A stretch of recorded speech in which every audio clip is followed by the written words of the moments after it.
I wouldn't be lying if I called Assault Spy Devil May Cry on a budget. I know people get upset when you say something like Ultra Kill is Doom Eternal on a budget, and they're right to be upset at that statement. Ultra Kill takes inspiration from the entire genre of boomer shooters and is definitely doing its own thing. Assault Spy, however,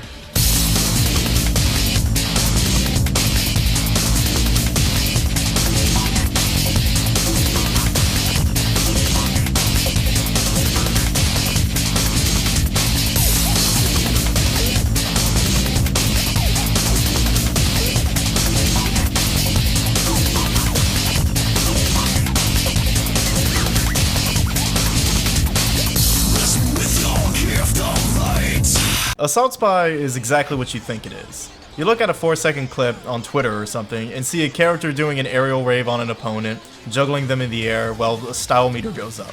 No bullshit, nothing in the way, no gimmicks, or almost no gimmicks. No hesitation, no guilt, and no fear of copyright. Yep, this is a fan making the absolute best DMC game they can, and you gotta respect it. The thing is, the game doesn't really need something to set itself apart. Fans of the character action genre, aka good action games, don't get fed all that much. And even when we do, it can be something like Bayonetta 3, which is a great game at its core, but is all too eager to distract you from that fact with some shit you don't want to be doing right now. Thankfully though, Assault Spy, aside from the one time, is all action all the time. As all good action games should, it has a huge move list that encourages variety in your approach and combos. I especially want to highlight the use of animation canceling in this game. Being able to cancel any move with mostly any other move is the kind of flexibility we look for in our action games. The use of hold inputs, which means holding the button down then releasing, helps the player get into the mindset they should when playing this kind of game. You'll be pressing one button during a combo and naturally think, oh, I can cancel the end lag of this last move here if I just hold and release the button, then I can keep mashing. Okay, so I can't keep talking about the combat without comparing it to DMC. It's so cool and interesting to see exactly what this guy was thinking while making this combat. Dude's obviously a huge fan of Vergil and Just Judgment cuts. So seeing that idea expanded upon and put into the rest of a character's moveset is such a cool thing to see, and a brilliant idea. See, at the end of every sword move Vergil performs, there's a glint that happens when he sheathes his blade. If you release the attack button at that exact moment, Vergil will perform an enhanced version of the Judgment cut. He can repeat this twice more. Now, let's look at Asaru. As you can see, he glows blue at the end of all of his attacks. If you press, hold on, let me check my notes here. Okay, yeah, if you press anything at all, every move has an enhanced version. You can always go for better timing on your inputs, so get perfect because every move's a Judgment cut, including the Judgment cut. Quick note, I didn't know where to put this in the script. He also has an assist that can distract and attack enemies, which is pretty cool and original. So yeah, any DMC fan will fit pretty comfortably into this game, excluding one detail. There's no hard lock-on. Well, there is, but the only thing it affects is the camera. I really don't understand why so many games are so hesitant to use hard lock-ons. It's almost like devs think that that'll scare casual players away when it really won't. Hard lock-ons enable way more inputs to be used in very intuitive ways. As well, it allows a single button to carry way more moves than otherwise. I mean, look at how many moves Nero can do with just the triangle button.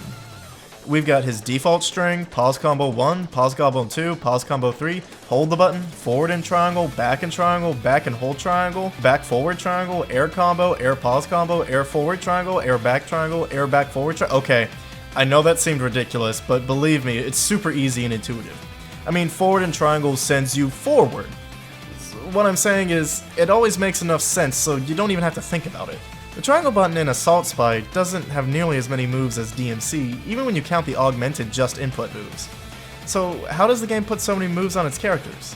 Well, you've got a whole bunch of moves mapped to pressing 2 buttons at the same time, which, oh boy, the way these are arranged, y'all have a lot of faith that people aren't going to remap these controls. It works in its default state, but man, there's no rhyme or reason as to why any of these moves are where they are. Like, why does Umbrella plus Launcher result in a shotgun blast? The other much better way the game fits so many inputs is by changing what the character will do depending on what state they're in. For instance, while dashing, Asaru will perform a million stab equivalent instead of his normal attack string.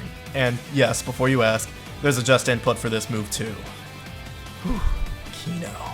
You probably heard me refer to a button as launcher earlier. Yeah, launcher's on a button. So is Helmbreaker. Sounds terrifyingly like the DMC reboot, doesn't it? That was my concern as well, although it didn't take long for me to realize, oh yeah, this is way better than the reboot. A lot of that comes down to animation and sound design, which, okay, real quick, hold on, listen.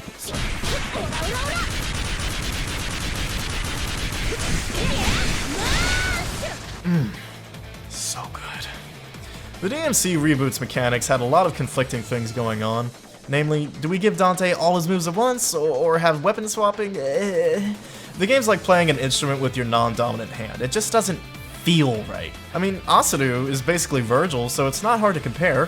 One is virgin, and the other is Vergil. Business casual.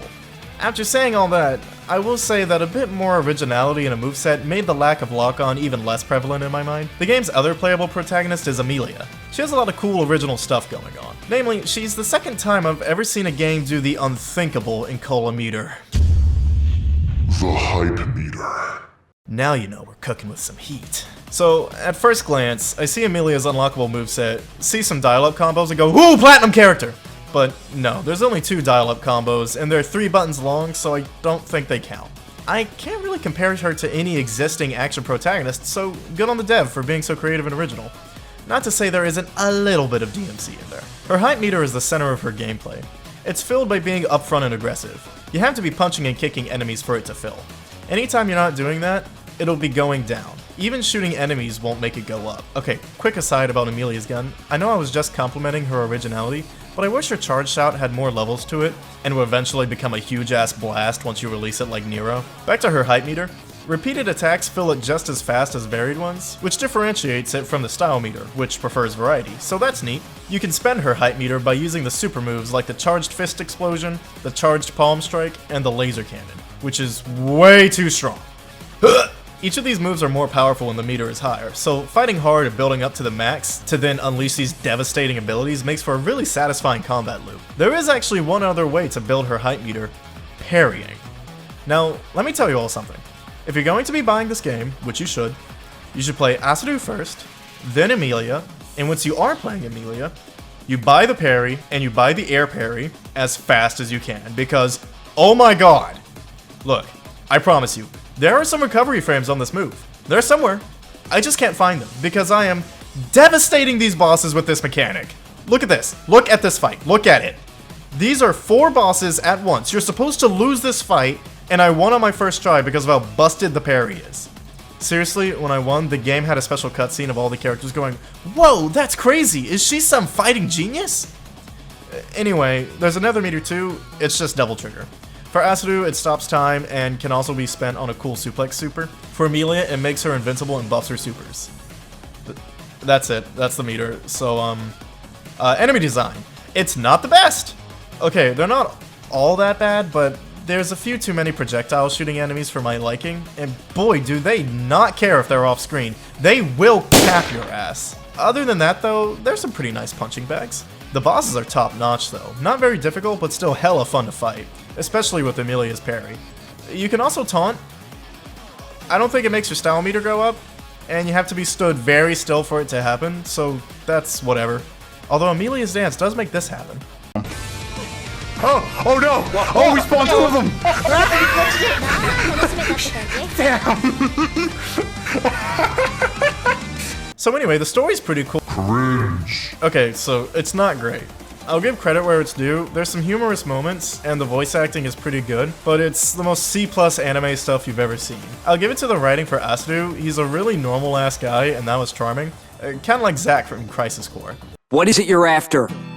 World domination. That's not even funny, man. Look, there's no meat to bite into here. The story's here for you to skip and get into the gameplay. It's cute, it's nice, but there's nothing unique to talk about here, so I won't. Amelia's campaign, on the other hand...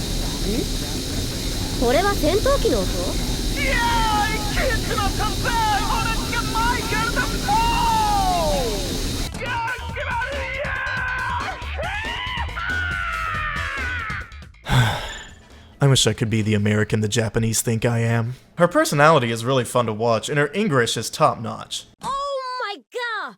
The ending of her story also gets into some weird shit to justify why she's essentially playing the same campaign, and that's fun too.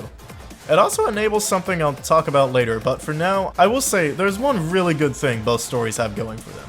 In character action games, you really want the protagonist to be someone who the player can get into the role-playing aspect of. You want to make it seem like they would be the total stylish badass that the gameplay wants you to be. So when a character like Viola in Bayonetta 3 is a bumbling idiot who can't do anything right, it doesn't exactly make me want to get those S ranks with her.